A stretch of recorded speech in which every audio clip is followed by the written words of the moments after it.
خلقناكم من قبل أن يأتي يوم لا بيع فيه ولا خلة ولا شفاعة والكافرون هم الظالمون. الله لا إله إلا هو الحي القيوم لا تأخذه سنة ولا نوم له ما في السماوات وما في الأرض من ذا الذي يشفع عنده إلا بإذنه يعلم ما بين أيديهم وما خلفهم ولا يحيطون بشيء من علمه إلا بما شاء وسع كرسيه السماوات والأرض ولا يؤوده حفظهما وهو العلي العظيم.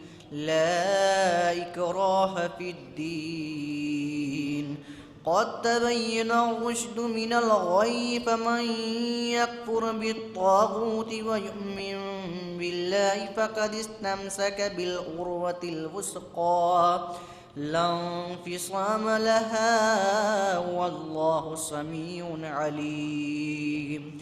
الله ولي الذين آمنوا يخرجهم من الظلمات إلى النور والذين كفروا أولياؤهم الطاغوت يخرجونهم من النور إلى الظلمات أولئك أصحاب النار هم فيها خالدون.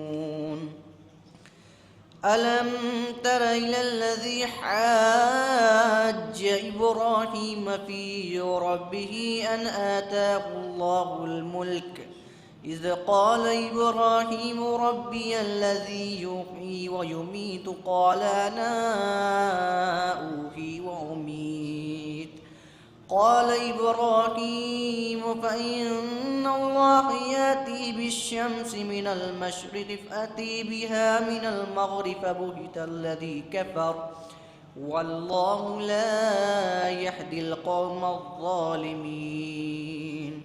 أو كالذي مر على قرية وهي خاوية على عروشها قال أنى يحيي هذه الله بعد موتها فأماته الله 100 عام ثم بعثه قال كم لبثت قال لبثت يوم أو بعض يوم قال بل لبثت 100 عام فانظر إلى طعامك وشرابك لم يتسنه وانظر إلى حمارك ولنجعلك آية للناس وانظر إلى العظام كيف ننشدها ثم نكسوها لحما فلما تبين له قال أعلم أن الله على كل شيء قدير. وإذ قال إبراهيم رب أرني كيف تحيي الموتى قال أولم تؤمن قال بلى ولكن ليطمئن قلبي قال فخذ 4 من الطير فصرهن إليك ثم اجعل على كل جبل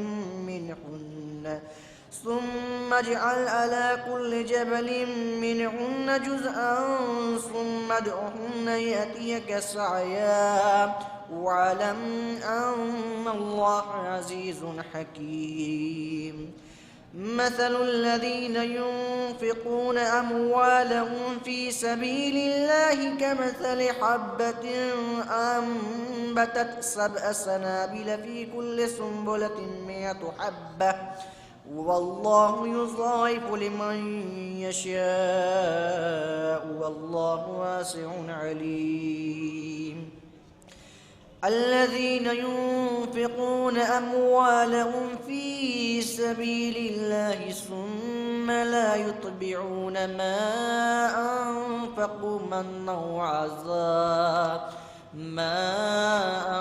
أنفقوا منا ولا أذى لهم أجر عند ربهم ولا خوف عليهم ولا هم يحزنون. قول معروف ومغفرة خير من صدقة يتبعها أذى والله غني حليم. يا أيها الذين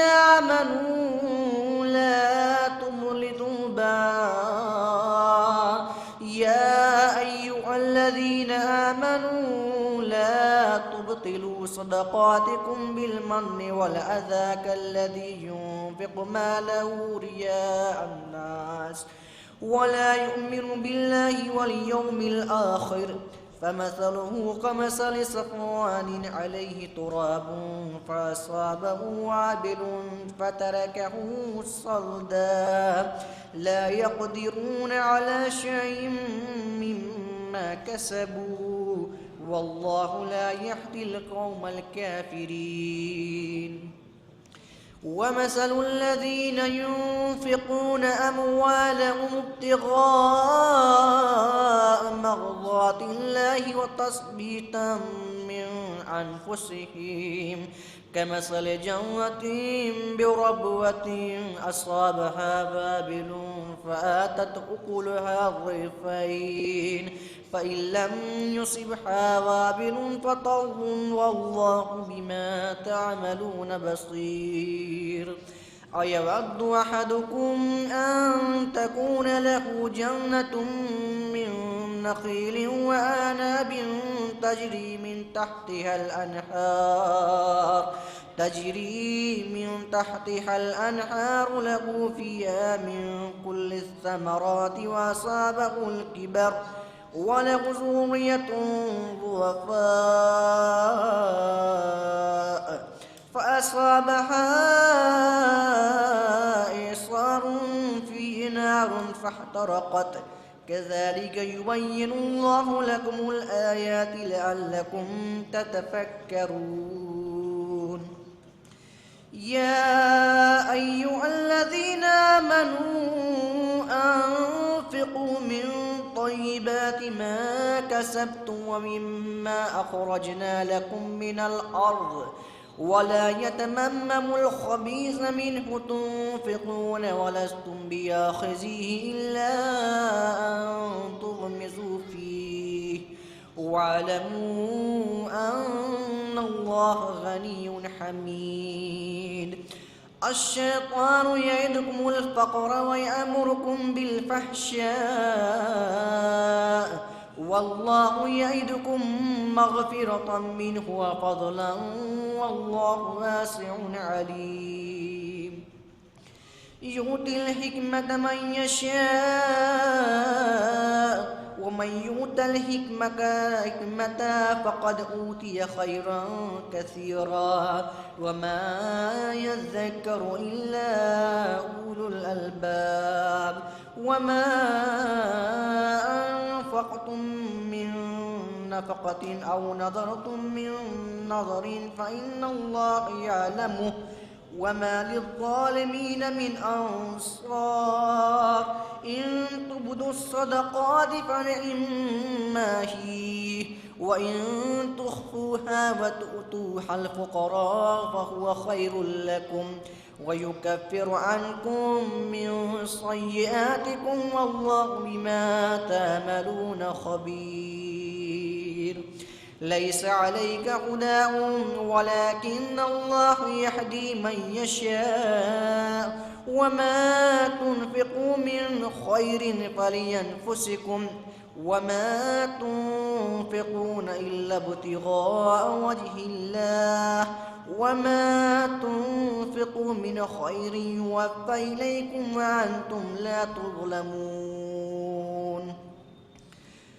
للفقراء الذين أحصروا في سبيل الله لا يستطيعون ضربا في الأرض يحسبهم الجاهل أغنياء من التعفف تعرفهم بسيماهم لا يسألون الناس إلحافا وما تنفقوا من خير فإن الله به عليم.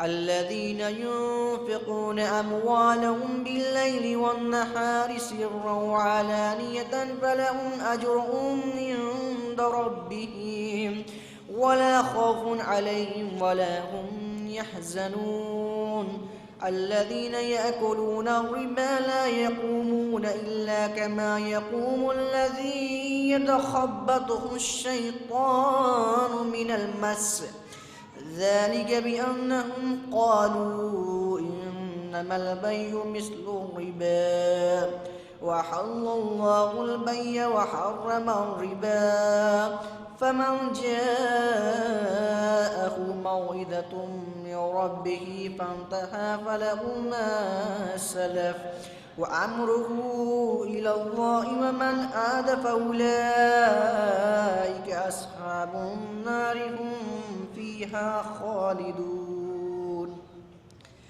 يمحق الله الربا ويربي الصدقات والله لا يحب كل كفار أثيم إن الذين آمنوا وعملوا الصالحات وأقاموا الصلاة وآتوا الزكاة لهم أجرهم عند ربهم ولا خوف عليهم ولا هم يحزنون يا أيها الذين آمنوا اتقوا الله وذروا ما بقي من الربا إن كنتم مؤمنين فإن لم تفعلوا فأذنوا بحرب من الله ورسوله وإن تبتم فلكم رؤوس أموالكم لا تظلمون ولا تظلمون وإن كان ذو عسرة فنظرة إلى ميسرة وأن تصدقوا خير لكم إن كنتم تعلمون واتقوا يوما ترجعون فيه إلى الله ثم توفى كل نفس ما كسبت وهم لا يظلمون يا أيها الذين آمنوا إذا تداينتم بدين إلى أجل مسمى فاكتبوه وليكتب بينكم كاتب بالعدل ولا ياب كاتب أن يكتب كما علمه الله فليكتب وليملل الذي عليه الحق وليتق الله ربه ولا يبخس منه شيئا فإن كان الذي عليه الحق سفيا أو ضعيفا أو لا يستطيع أن يمل فليملل وليه بالعدل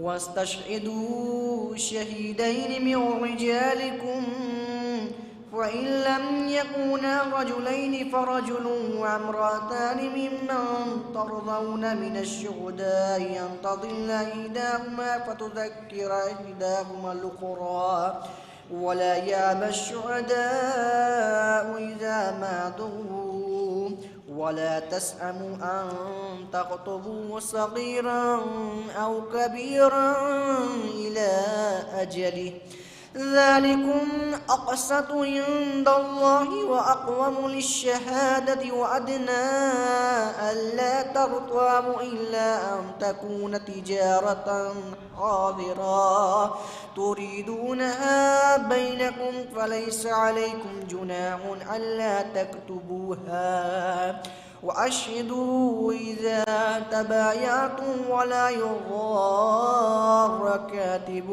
ولا شهيد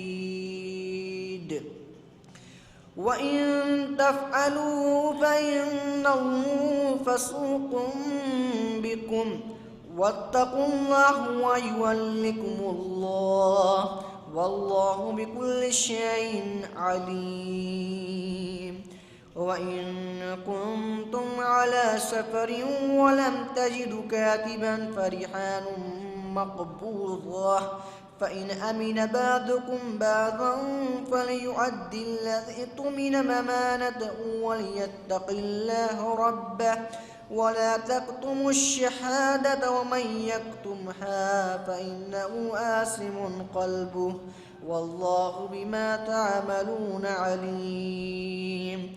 لله ما في السماوات وما في الأرض وإن تبدوا ما في أنفسكم أو تخفوه يحاسبكم به الله ويغفر لمن يشاء ويعذب من يشاء والله على كل شيء قدير. آمن الرسول بما أنزل إليه من ربه والمؤمنون كل آمن بالله وملائكته وكتبه ورسله لا نفرق بين أحد من رسله وقالوا سمعنا وأطعنا غفرانك ربنا وإليك المصير. لا يكلف الله نفسا إلا وسعها لها ما كسبت وعليها ما اكتسبت ربنا لا تؤاخذنا إن نسينا أو أخطأنا ربنا ولا تحمل علينا إصرا كما حملته على الذين من قبلنا ربنا ولا تحملنا ما لا طاقة لنا به واعف عنا واغفر لنا وارحمنا أنت مولانا فانصرنا على القوم الكافرين. بسم الله الرحمن الرحيم. ألف لام ميم. الله لا إله إلا هو الحي القيوم نزل عليك الكتاب بالحق مصدقا لما بين يديه وأنزل التوراة والإنجيل من قبل هدى للناس وأنزل الفرقان إن الذين كفروا بآيات الله لهم عذاب شديد والله عزيز ذو انتقام. إن الله لا يخفى عليه شيء في الأرض ولا في السماء هو الذي يصوركم في الأرحام كيف يشاء لا إله إلا هو العزيز الحكيم. هو الذي أنزل عليك الكتاب منه آيات محكمات هن أم الكتاب وأخر متشابهات فأما الذين في قلوبهم زيغ فيتبعون ما تشابه منه ابتغاء الفتنة وابتغاء تأويله وما يعلم تأويله إلا الله والراسخون في العلم يقولون آمنا به كل من عند ربنا وما يذكر إلا أولو الألباب. ربنا لا تزغ قلوبنا بعد إذ هديتنا وهب لنا من لدنك رحمة إنك أنت الوهاب. ربنا إنك جامع الناس ليوم لا ريب فيه إن الله لا يخلف الميعاد. إن الذين كفروا لن تغني عنهم أموالهم ولا أولادهم من الله شيئا وأولئك هم وقود النار كدأب آل فرعون والذين من قبلهم كذبوا بآياتنا فأخذهم الله بذنوبهم والله شديد العقاب. قل للذين كفروا ستغلبون وتحشرون إلى جهنم وبئس المهاد قد كان لكم آية في فئتين التقتا فئة تقاتل في سبيل الله وأخرى كافرة يرونهم مثليهم رأي العين والله يؤيد بنصره من يشاء إن في ذلك لعبرة لأولي الأبصار زين للناس حب الشهوات من النساء والبنين والقناطير المقنطرة من الذهب والفضة والخيل المسومة والأنعام والحرث ذلك متاع الحياة الدنيا والله عنده حسن المآب قل أنبئكم بخير من ذلكم للذين اتقوا عند ربهم جنات تجري من تحتها الأنهار خالدين فيها أزواج مطهرة ورضوان من الله والله بصير بالعباد الذين يقولون ربنا إننا آمنا فاغفر لنا ذنوبنا وقنا عذاب النار الصابرين والصادقين والقانتين والمنفقين والمستغفرين بالأسحار شهد الله أنه لا إله إلا هو والملائكة وأولو العلم قائما بالقسط لا إله إلا هو العزيز الحكيم إن الدين عند الله الإسلام إن الدين عند الله الإسلام وما اختلف الذين أوتوا الكتاب إلا من بعد ما جاءهم العلم بغيا بينهم ومن يكفر بآيات الله فإن الله سريع الحساب فإن حاجوك فقل أسلمت وجهي لله من اتبعني وقل للذين أوتوا الكتاب والأمين أسلمتم فإن أسلموا فقد اهتدوا وإن تولوا إنما عليك البلاغ وإن تولوا فإنما عليك البلاغ والله بصير بالعباد إن الذين يكفرون بآيات الله ويقتلون النبيين بغير حق ويقتلون الذين يأمرون بالقسط من الناس فبشرهم بعذاب أليم أولئك الذين حبطت أعمالهم في الدنيا والآخرة وما لهم من ناصرين ألم تر إلى الذين أوتوا نصيبا من الكتاب يدعون إلى كتاب الله ليحكم بينهم ثم يتولى فريق منهم وهم معرضون ذلك بأنهم قالوا لن تمسنا النار إلا أياما معدودات وغرهم في دينهم ما كانوا يفترون فكيف إذا جمعناهم ليوم لا ريب فيه ووفيت كل نفس ما كسبت وهم لا يظلمون قل اللهم مالك الملك تؤتي الملك من تشاء وتنزع الملك ممن تشاء وتعز من تشاء وتذل من تشاء بيدك الخير إنك على كل شيء قدير تولج الليل في النهار وتولج النهار في الليل وتخرج الحي من الميت وتخرج الميت من الحي وترزق من تشاء بغير حساب لا يتخذ المؤمنون الكافرين أولياء من دون المؤمنين ومن يفعل ذلك فليس من الله في شيء إلا أن تتقوا منهم تقاه ويحذركم الله نفسه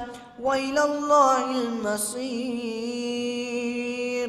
قل إن تخفوا ما في صدوركم أو تبدوه يعلمه الله ويعلم ما في السماوات وما في الأرض والله على كل شيء قدير. يوم تجد كل نفس ما عملت من خير محضرا وما عملت من سوء تود لو أن بينها وبينه أمدا بعيدا ويحذركم الله نفسه والله رؤوف بالعباد.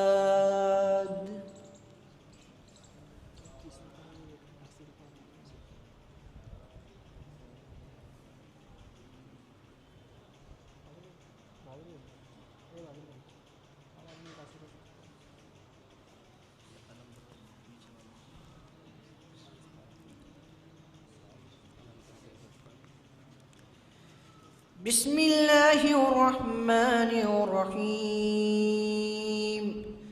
ألم تر كيف فعل ربك بأصحاب الفيل ألم يجعل كيدهم في تضليل وأرسل عليهم طيرا أبابيل ترميهم بحجارة من سجيل فجعلهم كعصف مأكول. بسم الله الرحمن الرحيم. لإلاف قريش إيلافهم رحلة الشتاء والصيف فليعبدوا رب هذا البيت الذي أطعمهم من جوع وآمنهم من خوف. بسم الله الرحمن الرحيم. أرأيت الذي يكذب بالدين فذلك الذي يدعو اليتيم ولا يحض على طعام المسكين فويل للمصلين الذين هم عن صلاتهم ساهون الذين هم يراءون ويمنعون الماعون. بسم الله الرحمن الرحيم. إنا أعطيناك الكوثر فصل لربك وانحر إن شانئك هو الأبتر. بسم الله الرحمن الرحيم. قل يا أيها الكافرون لا أعبد ما تعبدون ولا أنتم عابدون ما أعبد ولا أنا عابد ما عبدتم ولا أنتم عابدون ما أعبد لكم دينكم ولي دين. بسم الله الرحمن الرحيم. إذا جاء نصر الله والفتح ورأيت الناس يدخلون في دين الله أفواجا فسبح بحمد ربك واستغفره إنه كان توابا.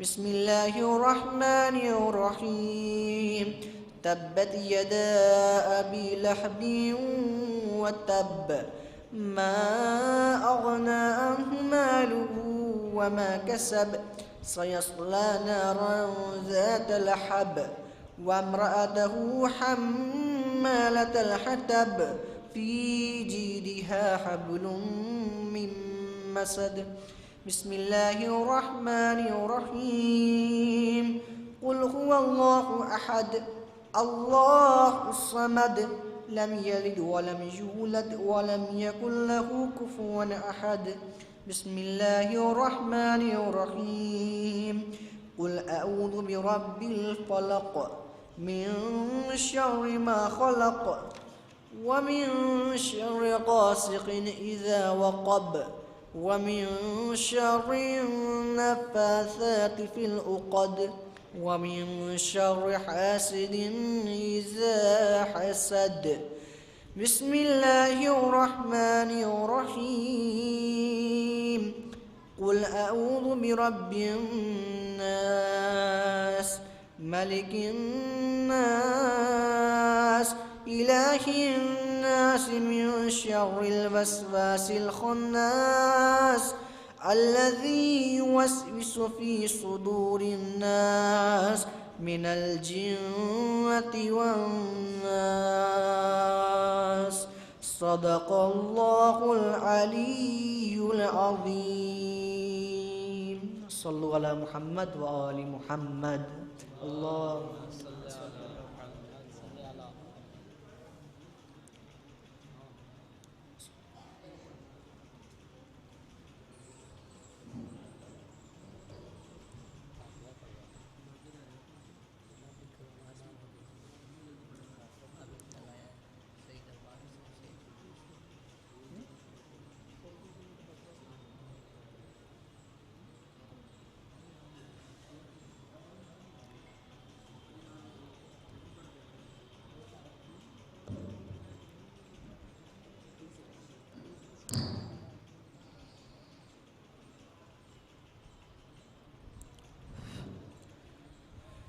گزارش ہے ایک مرتبہ سورہ حمد اور 3 مرتبہ سورہ اخلاص کی تلاوت فرما کر اور اس قرآن خوانی کا ثواب مرحوم الحاج سید اقبال حسین عابدی ابن سید حامد حسین عابدی کی روح کو ایصال کر دیں.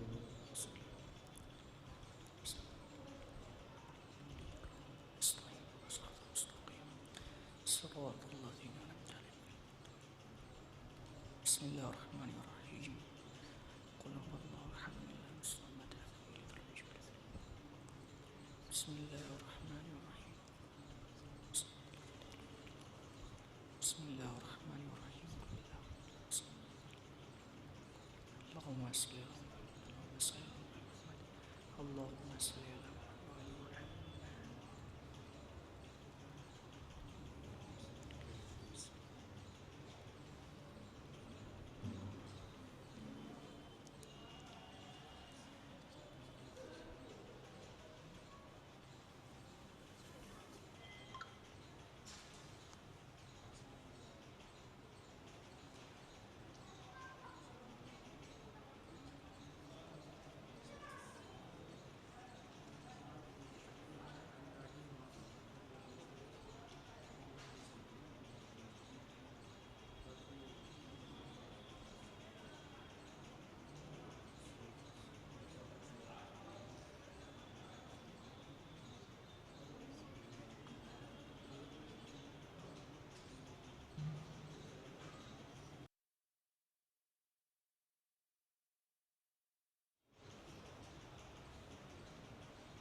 جزاکم اللہ الخیر جزا. ماشاء اللہ قرآن مجید فرقان حمید کی مکمل تلاوت سے آغاز فرما رہے تھے جامع تنظیم المکاتب کے طلباء کہ جنہوں نے اپنی نورانی آواز سے قرآن مجید فرقان حمید کی تلاوت فرمائی۔ جیسا کہ آپ کے اذہان عالیہ میں محفوظ ہے کہ یہ مجلس چہلم برائے ایصال ثواب مرحوم و مغفور الحاج سید اقبال حسین عابدی صاحب کی منعقد ہے۔ اس مجلس کو خطاب فرمائیں گے فخر ہندوستان آفتاب شریعت مولانا سید قلب جواز صاحب قبلہ۔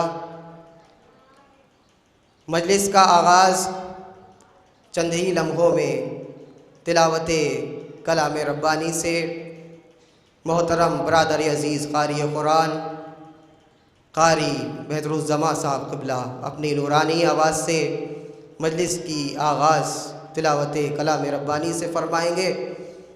بعدہ شعراء کرام بارگاہ امام میں اپنا منظوم نذرانہ عقیدت پیش فرمائیں گے اور بعدہ مجلس کو خطاب فرمائیں گے خطیب اہل بیت حجت الاسلام والمسلمین آفتاب شریعت مولانا سید قلب جواز صاحب قبلہ۔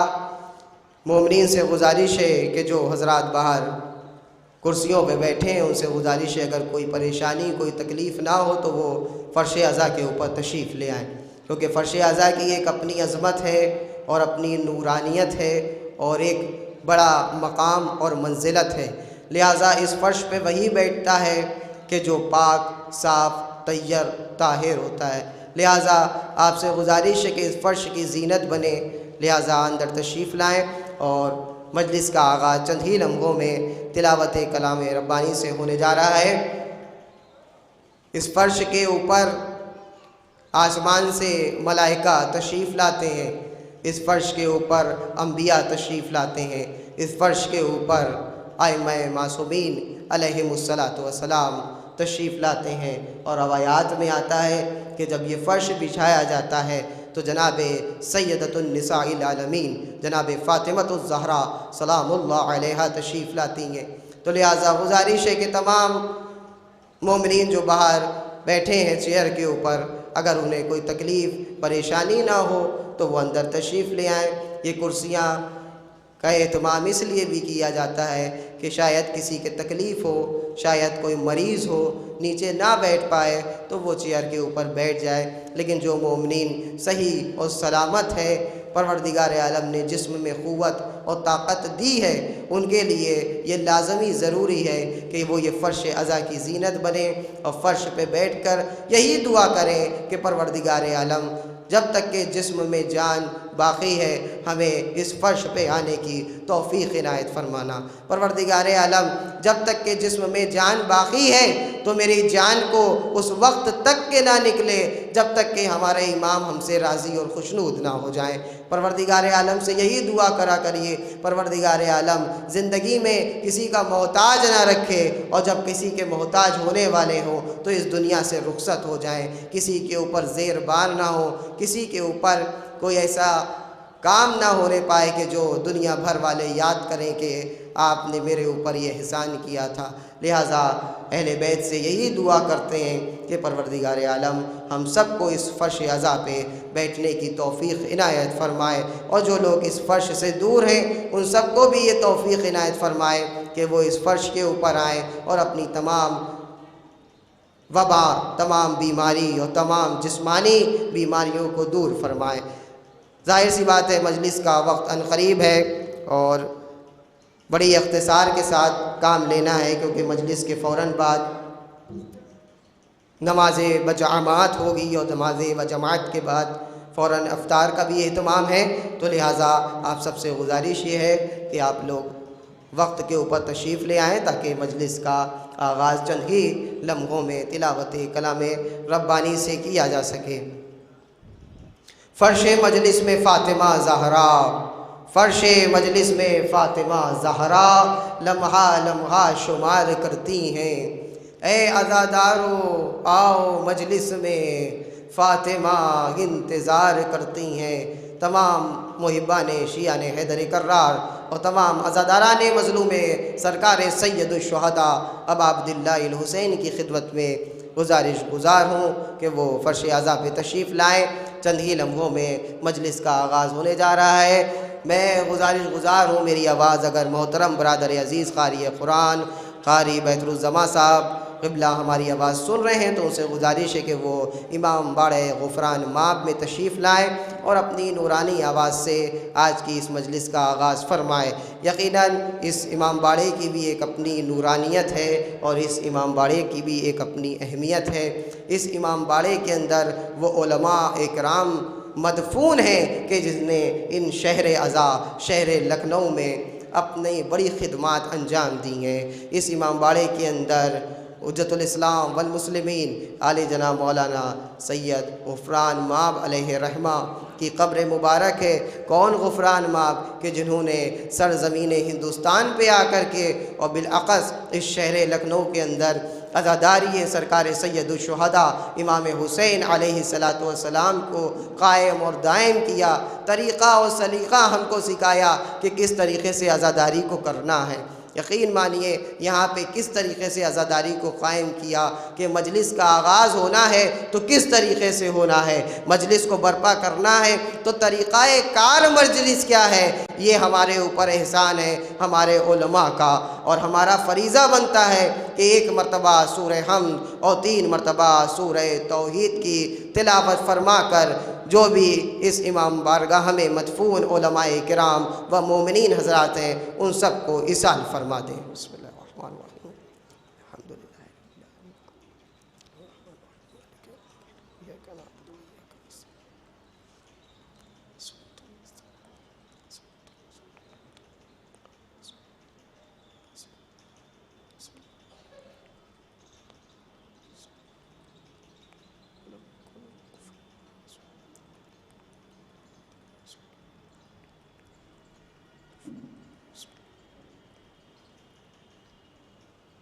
ایک صلوات پڑھ دیں محمد و آل محمد علیہ السلام، اللہم صل علی محمد۔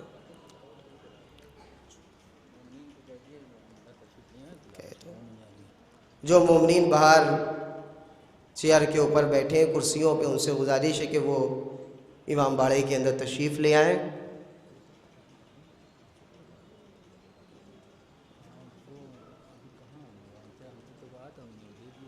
دیکھ لیجیے اگر بھائی تو آ گئے ہیں، وہ بھی بیٹھے ہیں، پوری بھی بیٹھے ہیں۔ جو حضرات باہر چیئر کے اوپر کرسیوں پہ تشریف فرما ہیں ان سے میری محتبانہ گزارش ہے کہ وہ امام باڑے کے اندر فرش عزا کے اوپر تشریف لے آئیں۔ چند ہی لمحوں میں مجلس کا آغاز تلاوت کلام ربانی سے ہونے جا رہا ہے، اور بعدہ تلاوت کلام ربانی شعراء کرام بارگاہ امام میں اپنا منظوم نذرانہ عقیدت پیش کریں گے، اور جیسا کہ آپ کے اذہان عالیہ میں محفوظ ہے کہ مجلس کو خطاب فرمائیں گے فخر ہندوستان خطیب اہل بیت حجت الاسلام والمسلمین آفتاب شریعت مولانا سید قلب جواز صاحب قبلہ، اور مجلس کے بعد نماز بجماعت اسی امام باڑے میں ہوگی، اس کے فوراً بعد روزہ افطار کا بھی اہتمام ہے۔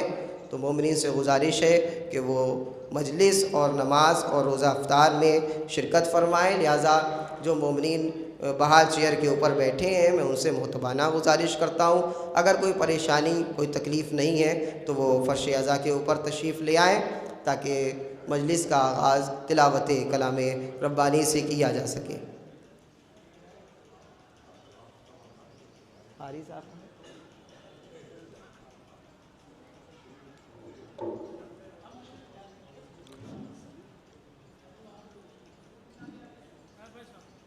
ان کو بلائیے، قاری صاحب کو شروع کریں، ہاں تو گئے شروع کریں، بلائیے ان کو۔ محترم برادری عزیز قاری قرآن قاری بیت الزماں صاحب قبلہ میری آواز سن رہے ہوں تو وہ امام باڑے میں تشریف لے آئیں تاکہ مجلس کا آغاز تلاوت کلام ربانی سے وہ انجام دیں۔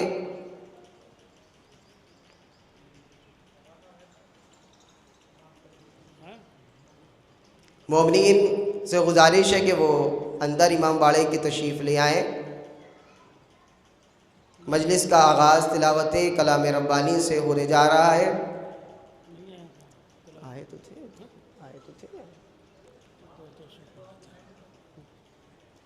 میں گزار ہوں زوار امام حسین علیہ الصلاۃ کے خدمت گزار حجت الاسلام والمسلمین عالی جناب مولانا سید نہال حیدر رضوی صاحب قبلہ کی خدمت بابرکت میں کہ آغا تشریف لائیں اور دعائے توسل کی تلاوت سے مجلس کا آغاز فرمائیں۔ آپ حضرات آغا کے استقبال میں ایک باواز بلند نعرہ صلوات پڑھیں۔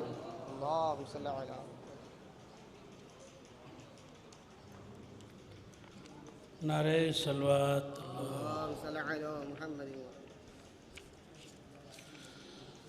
اعوذ باللہ من الشیطان الرجیم بسم اللہ الرحمن الرحیم اللہم انی اسألک واتوجہ الیک بنبیک نبی الرحمہ محمد صلی اللہ علیہ وآلہ یا ابا القاسم یا رسول اللہ یا امام الرحمہ یا سیدنا و مولانا انا توجہنا واستشفعنا وتوسلنا بك إلى الله وقدمناك بين يدي حاجاتنا يا وجيها عند الله سب مل کے پڑھیں اشفع لنا عند الله يا وجيها عند الله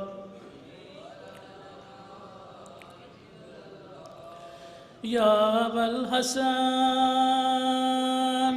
يا أمير المؤمنين يا علي بن أبي طالب يا حجة الله على خلقه يا سيدنا ومولانا إنا توجهنا واستشفعنا وتوسلنا بك إلى الله وقدمناك بين يدي حاجاتنا يا وجيها عند الله اشفع لنا يا وجيها عند الله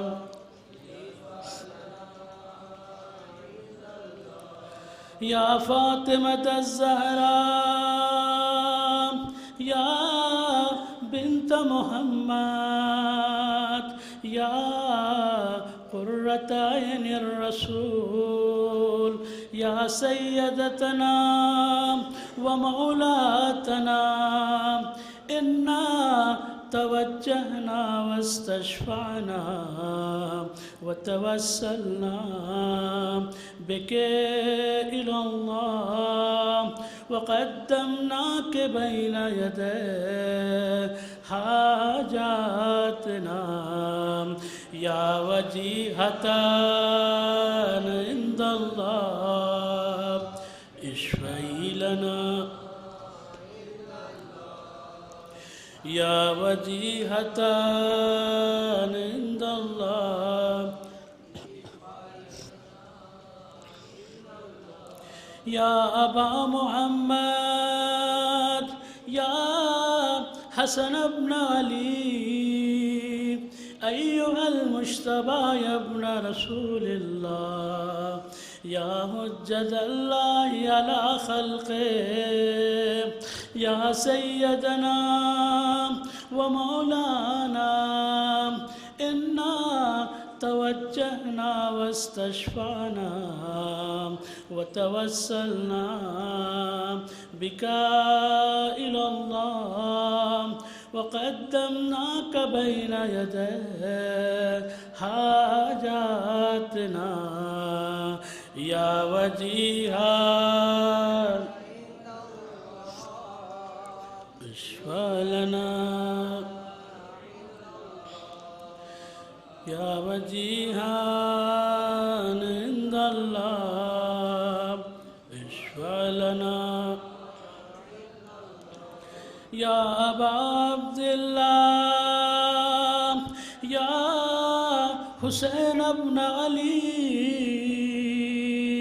أيها الشهيد يا ابن رسول الله يا حجة الله على خلقه يا سيدنا ومولانا إنا توجهنا واستشفعنا وتوسلنا بك إلى الله وقدمناك بين يدي حاجاتنا يا وجيها عند الله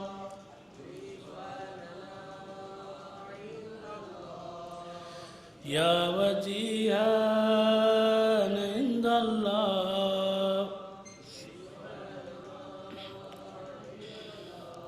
يا أبا الحسن يا علي بن الحسين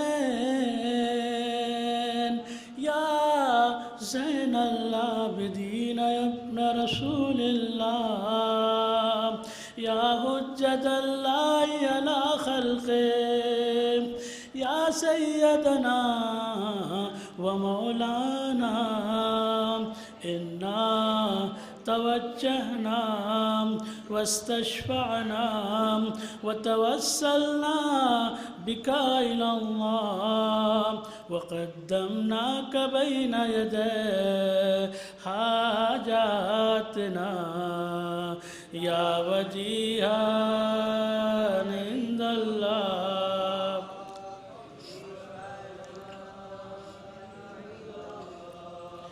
يا وجيها عند الله يا أبا جعفر يا محمد بن علي أيها الباقر يا ابن رسول الله يا حجة الله على خلقه يا سيدنا ومولانا إنا توجهنا واستشفعنا وتوسلنا بك إلى الله وقدمناك بين يدي حاجاتنا يا وجيها عند الله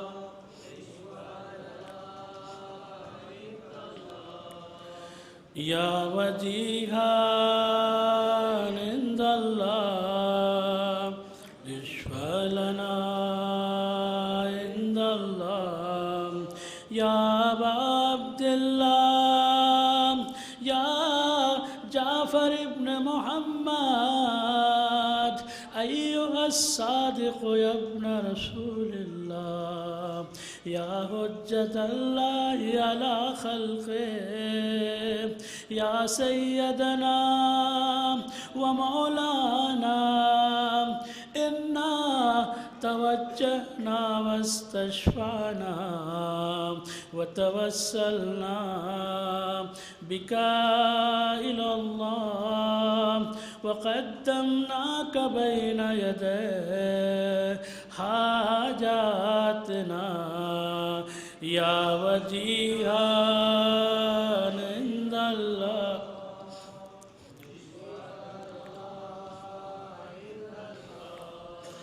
يا وجيها عند الله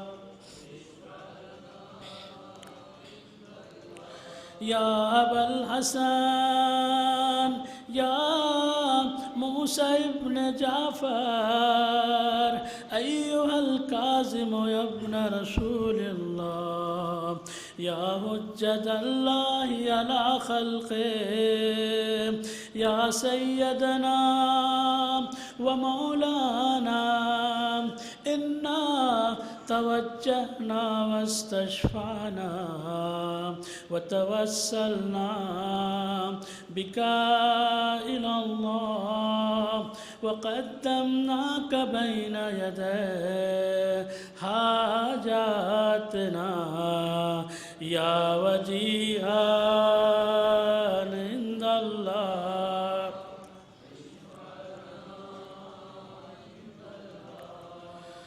يا وجيها عند الله يا أبا الحسن يا علي بن موسى أيها الرضا يا ابن رسول الله يا حجة الله على خلقه يا سيدنا ومولانا إنا توجهنا واستشفعنا وتوسلنا بك إلى الله وقدمناك بين يدي حاجاتنا يا وجيها عند الله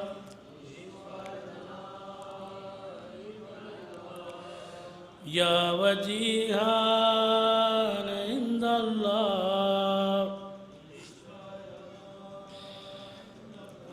يا أبا جعفر يا محمد بن علي أيها التقي الجواد يا ابن رسول الله يا حجة الله على خلقه يا سيدنا ومولانا إنا توجهنا واستشفعنا وتوسلنا بك إلى الله وقدمناك بين يدي حاجاتنا يا وجيها عند الله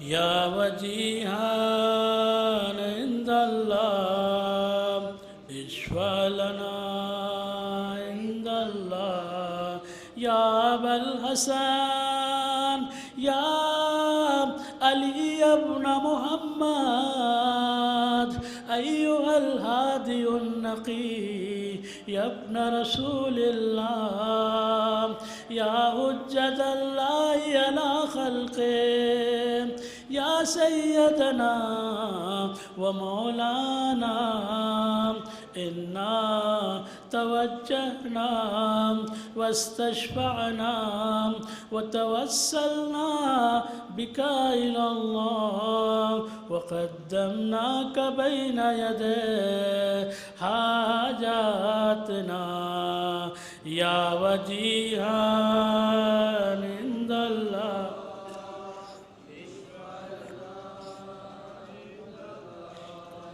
يا وجيها عند الله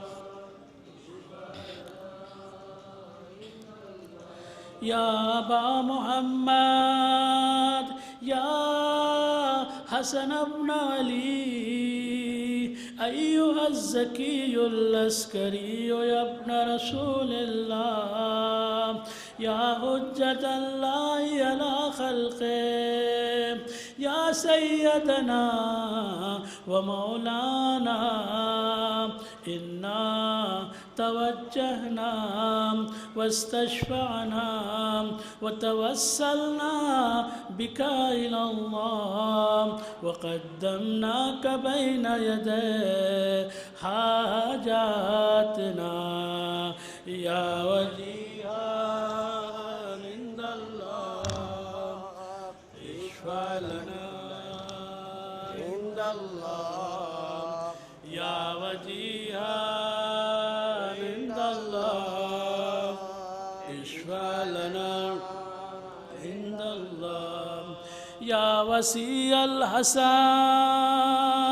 والخلف الحجات أيها القائم المنتظر المهدي يا ابن رسول الله يا حجة الله على خلقه يا سيدنا ومولانا إنا توجهنا واستشفعنا وتوسلنا بك إلى الله وقدمناك بين يدي حاجاتنا يا وجيها عند الله اشفع لنا عند الله يا وجيها عند الله اشفع لنا. آپ حضرات پروردگار عالم کی بارگاہ میں مرحوم کی مغفرت کے لیے دعا کریں.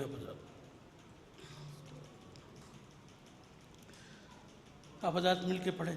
یا ساداتی و موالی انی توجہت بکم ائمتی و عدتی لیوم فقری وحاجتی الی اللہ وتوسلت بكم إلى الله واستشفعت بكم إلى الله فاشفعوا لي عند الله واستنقذوني من ذنوب عند الله فإنكم وسيلتي إلى الله وبحبكم وبقربكم أرجو النجاة من الله فكونوا عند الله رجائي يا ساداتي يا أولياء الله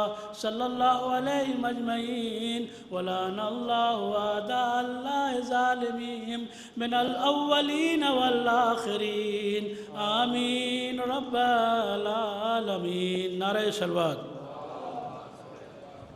یہ تھے محترم حجت الاسلام والمسلمین علی جناب مولانا سید نہال حیدر صاحب کی جنہوں نے دعائے توسل سے آغاز کیا. میں بغیر کسی تمہید کے محترم قاری قرآن قاری بہدر الزماں صاحب کی خدمت بابرکت میں گزار ہوں کہ آپ تشریف لائیں اور اپنی مقدس اور نورانی آواز سے مجلس کا آغاز تلاوت کلام ربانی سے فرمائیں. بر محمد و آل محمد صلوات.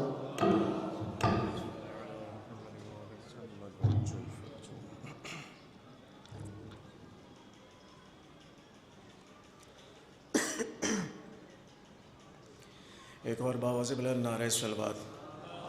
اللہم صل علی محمد و آل محمد.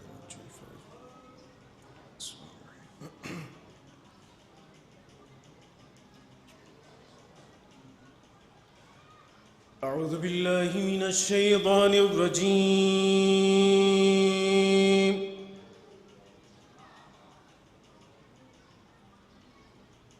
بسم اللہ الرحمن الرحیم.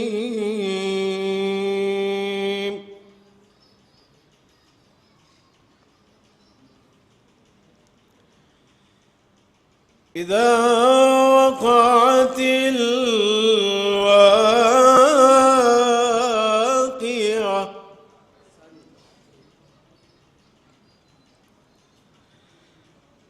ليس لوقعتها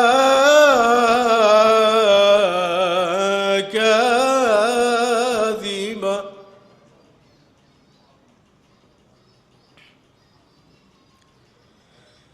خافضة رافعة إذا رجت الأرض رجا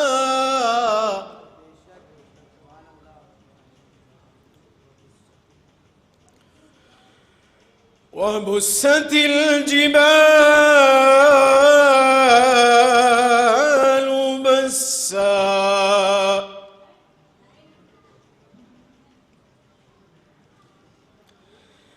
فكانت هباء منبثا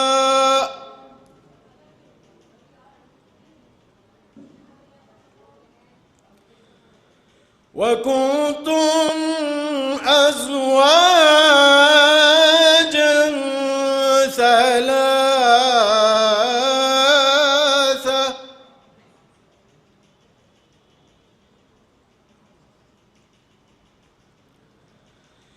فأصحاب الميمنة ما أصحاب الميمنة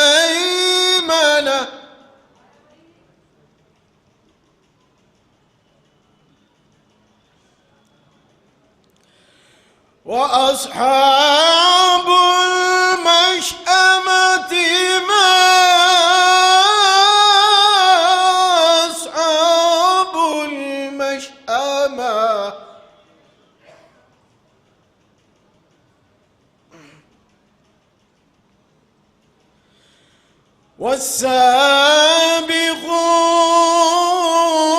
والسابقون السابقون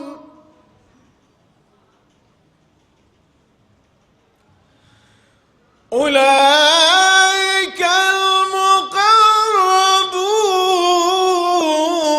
المقربون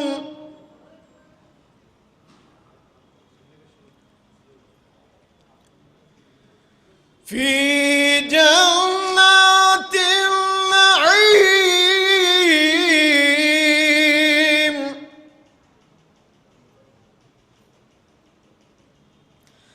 ثلة من الأولين وقليل من الآخرين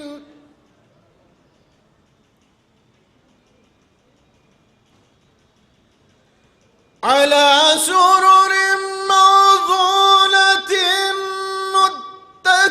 متكئين عليها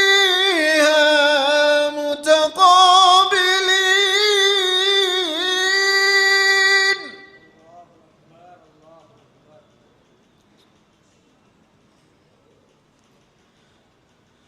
يطوف عليهم ولدان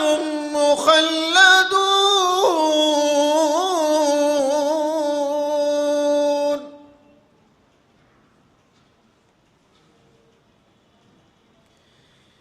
بأكواب وأباريق وكأس من معين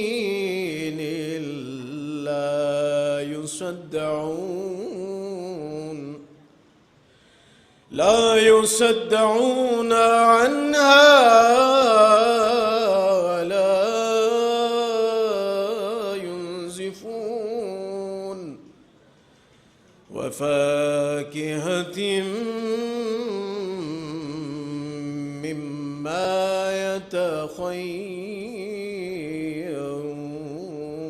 يتخيرون سبحان ربك رب العزة عما يصفون وسلام على المرسلين والحمد لله رب العالمين ربنا تقبل منا إنك أنت السميع العليم اللهم صل على محمد وآل محمد آپ تمام مومنین سے دستبستہ گزارش ہے کہ ایک بار سورہ حمد اور 3 بار سورہ اخلاص کی تلاوت فرما کے مرحوم و مغفور الحاج جناب سید اقبال حسین عابدی ابن سید حامد حسین عابدی صاحب اور تمام دیگر مؤمنین و مؤمنات کی ارواح کو ایصال فرما دیں بسم اللہ الرحمن الرحیم اللہ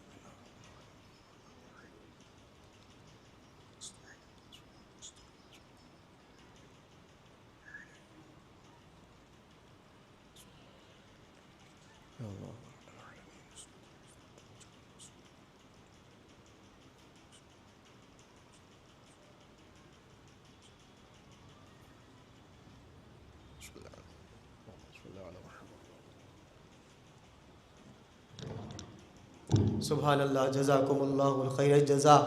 محترم برادر عزیز قاری قرآن قاری بہتر الزما صاحب نے اپنی نورانی آواز سے سورہ مبارک الواقعہ کی چند آیات سے مجلس کا آغاز فرمایا۔ خداوند متعال ان کو سلامت رکھے اور قرآن مجید فرقان حمید کی تلاوت ہم سب کو زیادہ سے زیادہ کرنے کی توفیق عنایت فرمائے۔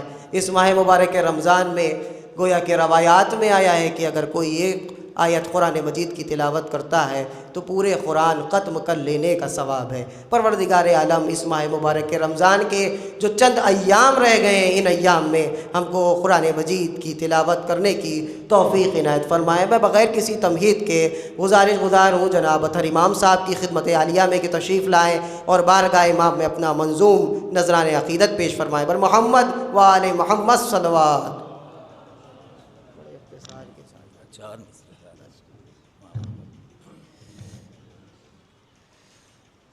اسد بھائی اور انظار بھائی سے گزارش ہے کہ اندر تشریف لے آئیں۔ جو حضرات باہر بیٹھے ان سے بھی گزارش ہے اندر تشریف لے آئیں۔ بس 4 مصرے پیش کریں گے۔ ماموں تھے ہمارے، بڑے ماموں تھے، ان کے لیے سماعت فرمائیں۔ ہمارا لسٹ میں نام نہیں تھا لیکن آپ لوگ سماعت فرمائیں۔ ایک نعرہ صلوات بھیجیں۔ تمام عمر کیا علم کا دیا روشن، تمام عمر کیا علم کا دیا روشن، تمام عمر کیا علم کا دیا روشن، تمام عمر کیا علم کا دیا روشن، تو نسل نو کی بھی تنویر ہو گئے اقبال، تو نسل نو کی بھی تنویر ہو گئے اقبال۔ اور بچھا جو فرش ازاں مجھ کو یہ ہوا محسوس، بچھا جو فرش ازاں مجھ کو یہ ہوا محسوس، شریک مجلس شبیر ہو گئے اقبال، شریک مجلس شبیر ہو گئے اقبال۔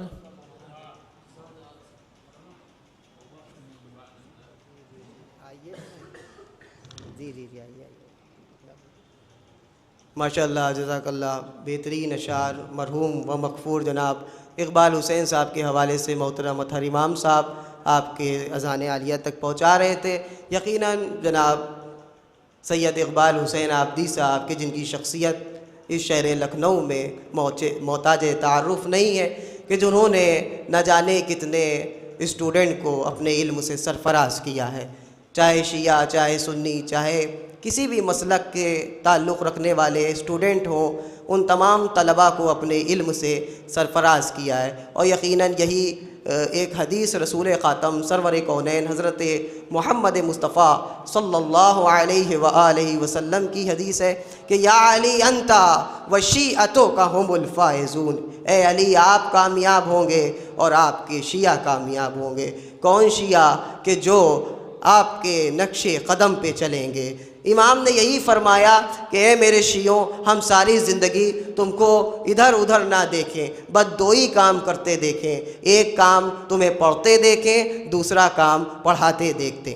تو یہی روش کے اوپر محترم اقبال حسین صاحب نے نہ جانے کتنے لوگوں کو پڑھایا اور ان کو علم سے سرفراز کیا۔ خدا بند متعال ان کی مغفرت فرمائے، انہیں شفاعت معصومین علیہم الصلاۃ والسلام نصیب فرمائے اور ان کی قبر پہ اپنی رحمت خاص عنایت فرمائے، اور بالخصوص جناب اظہار آبدی صاحب اور ان کے خانوادے والوں کو صبر جمیل عنایت فرمائے۔ میں بغیر کسی تمہید کے گزار ہوں شاعر اہل بیت جناب انظار سیتا پوری صاحب قبلہ کی خدمت عالیہ میں کہ آپ تشریف لائیں اور اپنے نورانی بیان اور نورانی اشعار سے مومنین کے قلوب کو روشن و منور فرمائیں۔ ایک باواز بلند نعرہ صلوات۔ جو حضرات باہر تشریف فرما ہیں، اگر انہیں کوئی پریشانی نہ ہو، فرش اعضاء کے اوپر اندر جگہ بہت ہے تو وہ اندر تشریف لے آئیں، کیونکہ یہ فرش پہ بیٹھنے کی ایک اپنی الگ منزلت ہے، اور اس فرش کے اوپر روایات میں آیا ہے، ہم اپنے بچپنے سے سنتے چلے آ رہے ہیں کہ اس فرش کے اوپر علماء اکرام نے یہی بیان کیا ہے، اور تمام ہمارے مراجع اکرام یہی بیان کرتے ہیں اپنی کتب میں کہ اس فرش اعضاء پہ ائمہ معصومین علیہم الصلاۃ والسلام تشریف لاتے ہیں، اس فرش کے اوپر آسمان سے ملائکہ تشریف لاتے ہیں۔ تو لہٰذا اگر کسی کو پریشانی ہے تو وہ باہر چیئر لگی ہیں بیٹھ سکتا ہے، لیکن اگر خداوند متعال نے جسم میں طاقت اور قوت دی ہے تو اس فرش اعضاء کے اوپر تشریف لائیں تاکہ آپ لوگ بہترین ثواب جاریہ میں حاصل ہو سکیں۔ آپ حضرات سے گزارش ہے کہ صلوات پڑھیں محمد و آل محمد علیہ الصلاۃ والسلام، جناب انظار سیتا پوری صاحب کے استقبال میں۔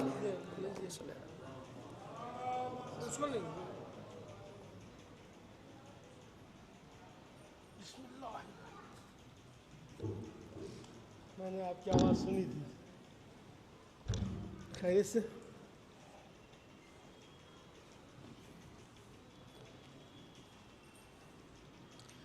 چار مصرے میں بھی مرحوم کے لیے پڑھنا چاہتا ہوں۔ ایک درود کا سہارا دیں حضرات۔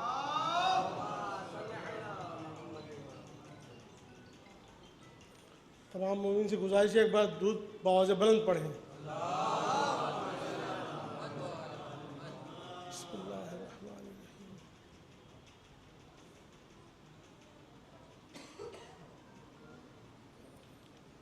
محفل ہو کہ مجلس ہو، محرم ہو کہ ماتم، محفل ہو کہ مجلس ہو، محرم ہو کہ ماتم، مولا پا دل و جان سے قربان تھے اقبال، مولا پا دل و جان سے قربان تھے اقبال۔ اور یہ دو مجھ سے دیکھیں، میں بھائی توجہ چاہتا ہوں۔ سب منتیں کرتے ہی رہے موت سے، لیکن سب منتیں کرتے ہی رہے موت سے، لیکن موت سے، لیکن وہ لے گئی یہ کہہ کے کہ مہمان تھے اقبال، وہ لے گئی یہ کہہ کے کہ مہمان تھے اقبال۔ ایک درود پڑھیں حضرات۔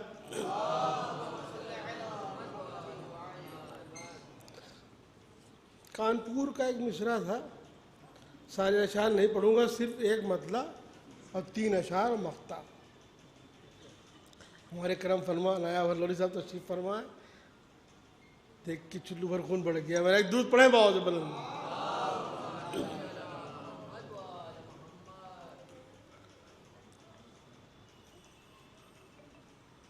جاجر صاحب آگے تشریف لائیے۔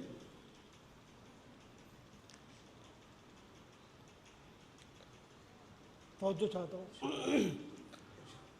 جن کے دل میں غم شبیر نہاں ہوتا ہے، توجہ چاہتا ہوں، جن کے دل میں غم شبیر نہاں ہوتا ہے، جن کے دل میں غم شبیر نہاں ہوتا ہے، ان کی آنکھوں کو فراتوں کا گماں ہوتا ہے، ان کی آنکھوں کو فراتوں کا گماں ہو۔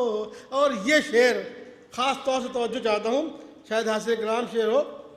ہم نے دیکھا ہے، مشاہدے کا شعر ہے، ہم نے دیکھا ہے حبیب ابن مظاہر کی قسم، ہم نے دیکھا ہے حبیب ابن مظاہر کی قسم، ماتمی حلقے میں بوڑھا بھی جوان ہوتا،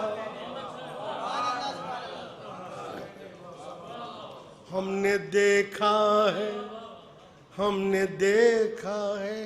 حبیب ابن مظاہر کی قسم، ہم نے دیکھا ہے حبیب ابن مظاہر کی قسم، ماتمی حلقے میں بوڑھا بھی جوان ہوتا ہے، ماتمی حلقے میں بوڑھا بھی جوان ہوتا ہے۔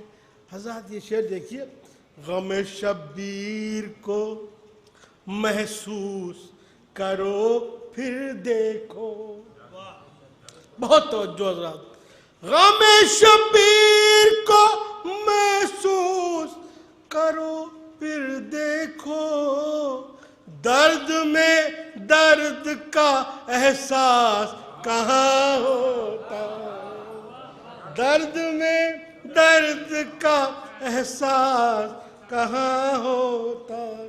اور حضرات یہ شعر بہت توجہ چاہتا ہوں، حر سے کہہ دو، حر سے کہہ دو سفر عشق کا آغاز کرے، نیا بھائی توجہ چاہتا ہوں، حر سے کہہ دو سفر عشق کا آغاز کرے، حر سے کہہ دو سفر عشق کا آغاز کرے، یوسف کرب و بلا محو ازاں ہوگا،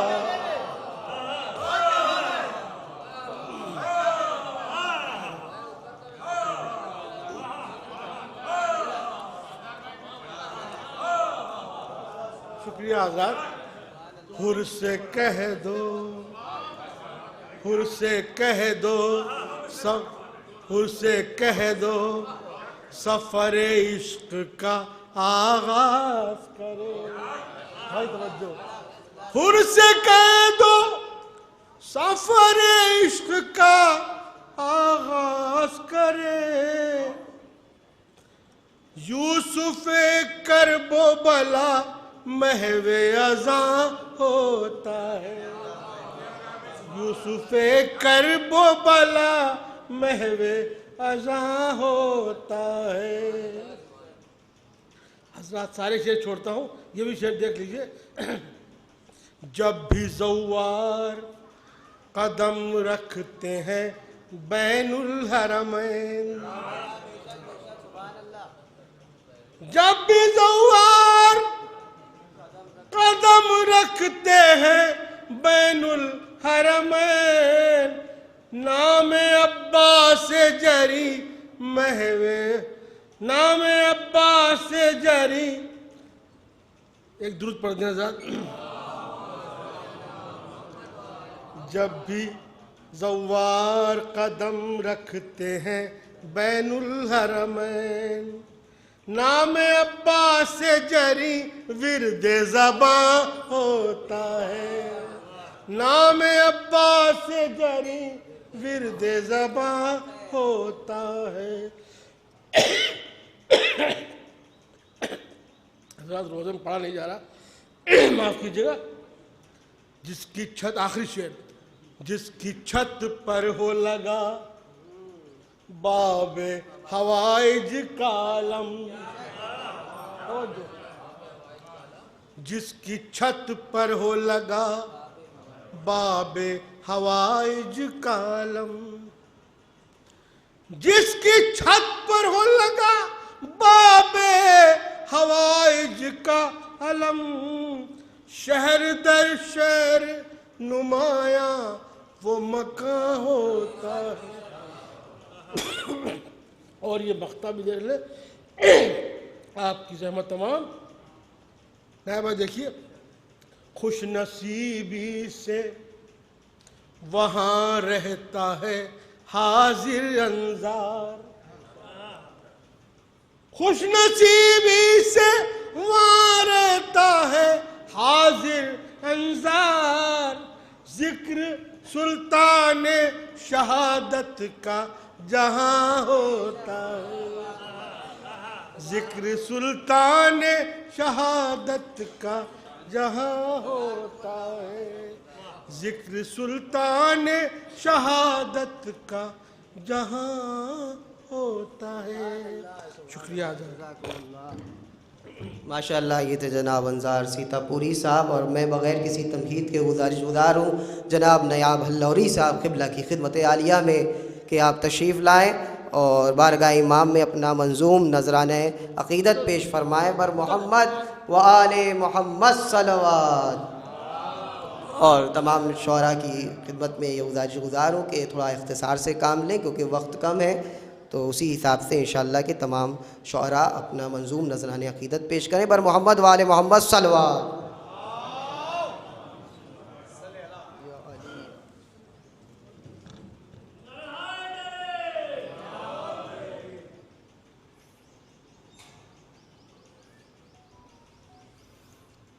مومنین کرام، چار مصرے مرحوم کے حوالے سے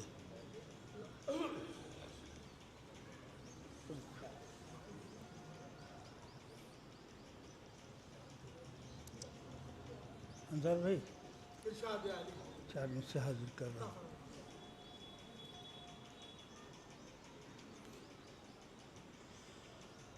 تو سرے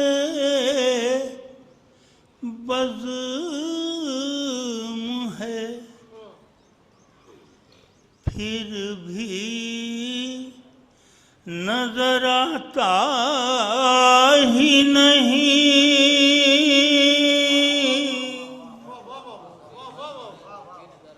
تو سرے بزم ہے پھر بھی نظر آتا ہی نہیں، ایسا لگتا ہے ان آنکھوں میں اجالا ہی نہیں،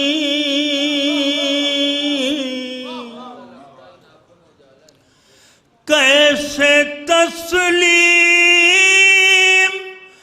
میں کر لوں تیرے مرنے کی خبر، عاشق آل محمد کبھی مرتا ہی نہیں،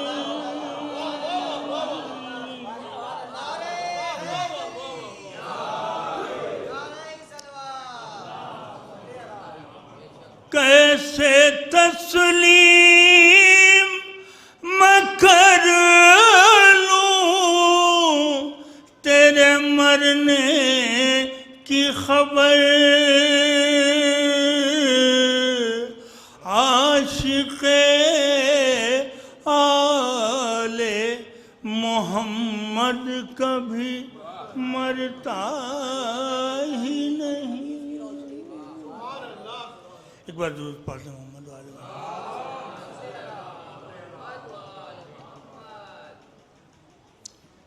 چار مصرے اور حاضر کر رہا ہوں، سماعت کر نیال بھی دیکھیے گا۔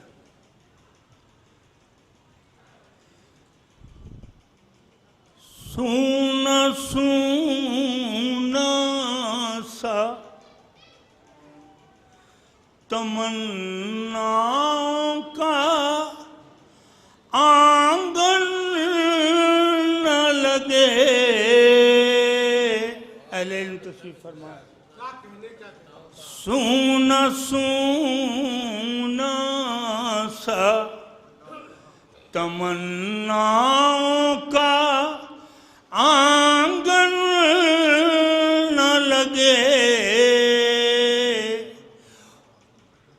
وہ بھی دنیا کی طرح عارضی مسکن نہ لگے، صرف ایک بار صحیح کر وہ بلا جانا ضرور، تاکہ جب خلد میں پہنچو تو نیا پن نہ لگے، تاکہ جب خلد میں پہنچو تو نیا پن نہ لگے۔ ایک مطلع اور 3-4 شعر حاضر کر رہا ہوں۔ نہال بھائی، آپ کارواں لے کے جاتے رہتے ہیں کربلا معلیٰ، اور آپ لوگوں میں سے زیادہ تر سب کی حسرت، دل کی حسرت ہوتی ہے کہ وہ مولا کا چلم کربلا معلیٰ میں کرے، اور خصوصاً مشی۔ مطلع حاضر کر رہا ہوں بہت جلدی جلدی۔ فرشتے فخر سے راہوں میں پر بچھا کے چلے، خدا سخن کی زمین چراغ لے کے کہاں سامنے ہوا۔ فرشتے فخر سے راہوں میں پر بچھا کے چلے۔ دوسرا مثال، فرشتے فخر سے راہوں میں پر بچھا کے چلے، نجف کو چوم کے زائر جو کربلا کے چلے، نجف کو چوم کے زائر جو کربلا کے چلے۔ شعر دیکھیں، حرم میں حضرت عباس کے ہے یہ تاکید، حرم میں حضرت عباس کے ہے یہ تاکید، یہاں پر عیش بھی آئے تو سر جھکا کے چلے، یہاں پر عیش بھی آئے تو سر جھکا کے چلے۔ دیکھیے گا یہ شعر خاص طور سے، وہاں حسین کھڑے ہیں قدم جمائے ہوئے، وہاں حسین کھڑے ہیں قدم جمائے ہوئے، جہاں پر حضرت ایوب لڑکھڑا کے چلے، جہاں پر حضرت ایوب لڑکھڑا